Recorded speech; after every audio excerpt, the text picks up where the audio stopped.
One former boxer, now a robot handler, finds himself at rock bottom. Two men approach him to inform him of a child he abandoned years ago. How will this event change his life? Will it push him further down the drain, or will it be a saving grace? Hello, and welcome to our channel. Today we'll recap and review a futuristic movie called Real Steel. Let's check it out. The movie opens with a man named Charlie driving around in his truck. A call awakens him the next day and he stumbles around holding a bottle of beer. The person on the line demands payment for a debt, which Charlie promises he'd pay, but he had no intention of doing so. A group of little girls then ask Charlie excitedly if it was Ambush, the robot in his truck. It's revealed here that robots have replaced humans in boxing. Charlie brings Ambush to fight against Ricky's bull in a carnival. They made a bet, and Ricky told him that if he lost, Charlie would have to pay up and suffer a good beating within an inch of his life. Unfortunately, Charlie lost the match with Ricky's bull, and he hauled himself out of the scene before Ricky could demand the money and beat him up. What happens next is about to change his life forever. Charlie discovers that his ex-girlfriend has passed away, so he has to attend a hearing to decide who will have custody of his son, Max. He barely had any contact with his son since the boy was born. As is Charlie's habit, guess what was on his mind the whole time he attended the hearing? Money, of course. Were you expecting anything else? He enters the courtroom and sees Deborah, his ex-girlfriend's sister. She proceeds to stake her claim that she wants full custody of Max as they exchange insults. But of course, she has the upper hand here because she has her wealthy husband by her side. This observation did not escape Charlie's eye. Charlie wasted no time in bargaining with Deborah's wealthy husband, Marvin. He immediately demands $100,000 in exchange for Max, but Marvin requests that he can only give half for now because he and Deborah need to go on vacation to Italy. The agreement? Max stays with Charlie for 3 months.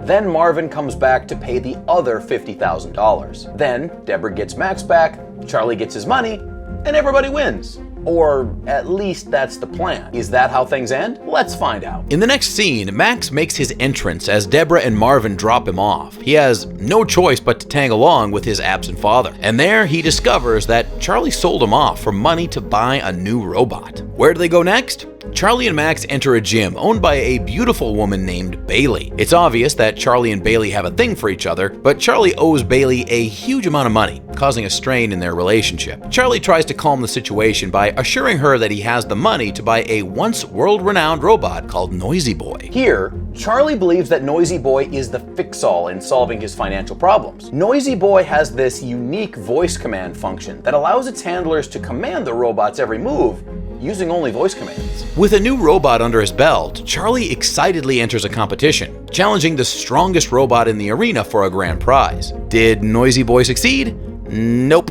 It was crushed to a pulp, just like Ambush was. Left with nothing but a decapitated pile of wire and junk, he and Max sneak into a junkyard. After a heart-pounding ordeal where Max almost loses his life, he discovers Adam, an obsolete second-generation robot that Charlie considers absolute junk, saying that even though it can withstand strong hits, it doesn't have any capability to give a decisive blow. Max insists on keeping it, considering it was because of Adam that he didn't lose his life in the junkyard. Surprisingly, while cleaning it, he discovers a rare feature that turns the tables around. Adam has a shadow function. It can copy and memorize the caretaker's movements. To Max, this was promising. To Charlie, no. In Charlie's head, Adam is obsolete, pitted against the updated high-tech robots, and Adam doesn't stand a chance. It is literally small as an atom. But Max insists on letting Adam fight in an underworld battle. Unexpectedly, it wins. And this victory sparks hope in Charlie that this kid and his robot might just be onto something. What little hope sparked in Charlie to Max was a burning furnace of excitement. He immediately proceeds to work on his genius upgrades. First, he upgrades Adam with Noisy Boy's voice command ability. Then, he convinces Charlie to teach Adam how to box via its shadow function. And with Adam's newfound abilities, Max and Charlie win a series of battles until they end up in the elite competition called World Robot Boxing. Here, father and son compete in their first ever league fight against the national champion,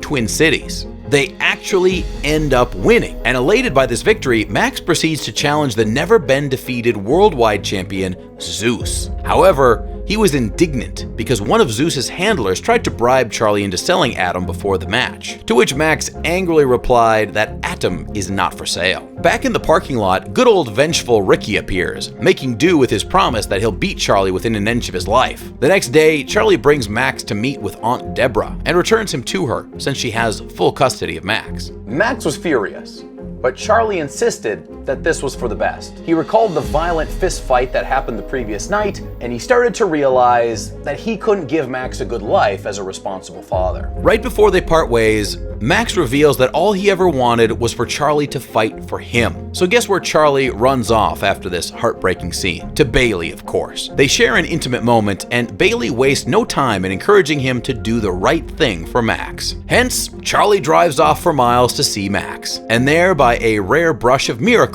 he apologizes sincerely to Max for all his wrongdoing. He declares his intention to fight for Max this time as the camera pans over to Atom, and Charlie proudly reminds his son of the upcoming fight with Zeus that's awaiting them. Enter the New York Bing Arena, Real Steel Championship. Naturally, people are hyped for the David and Goliath spectacle between the undefeated worldwide champion Zeus and the underdog, the obsolete G2 bot, Atom. And so the battle begins. Atom and Zeus go full swing, but Zeus lands the first hit, and Atom topples down to the ground like a bowling pin. The crowd erupts in a wild cheer at seeing such an instant knockout. The countdown starts, but Atom isn't finished yet. He gets back up, only to receive blow after blow from Zeus, and it falls down a second time. The countdown starts yet again. As Atom finds his feet, it receives another round of hard knocks and hits from the undefeated champion, and it gets pummeled into the corner. With a particularly rough uppercut from the giant, Atom collapses to the ground for the third time. Surely, it's down and out this time around. 1, 2, 3. The whole crowd chants as Charlie screams for Atom to get back up. The countdown gets to 9 when Atom reawakens, only to receive hits and blows from the left and right. It desperately tries to shield its face with both hands up. Then, suddenly, right uppercut, Charlie screams into the voice command, and Atom lands a direct hit on Zeus for the first time. Everyone in the stadium is caught by surprise, but guess who was surprised the most? Zeus.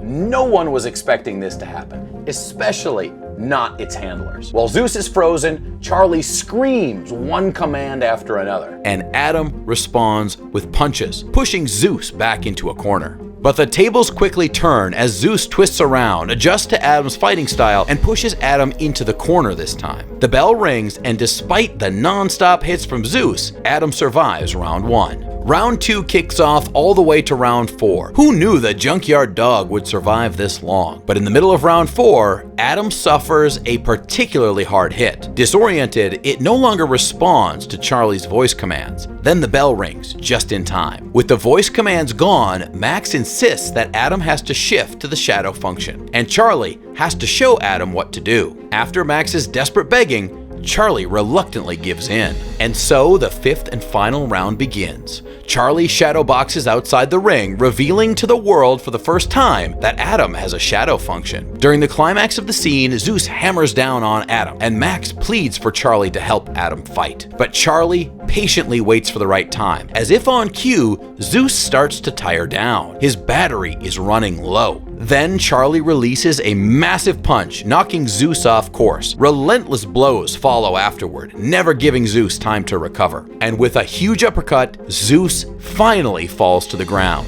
Does Zeus get back up? Certainly, but Atom relentlessly hammers Zeus until the bell rings. The decision is now left to the judges. Who won? The underdog or the undefeated champion? It was a near close fight, but Zeus remains the undefeated champion, much to the booing of the crowd. But guess who the majority clapped and cheered for? Atom, who thanks to Charlie and Max is now considered the people's champion. It is amazing to watch Charlie grow from being a careless, self-centered, greedy man to becoming a loving father. With the backdrop of robot boxing for suspense and action, you are surely going to enjoy this movie. This is a must-watch if you're looking for a family-friendly film that'll keep you trying even when you're at rock bottom. Please subscribe to our channel to be notified when we upload. Also, remember to suggest movies that you want us to recap in the future in the comments down below.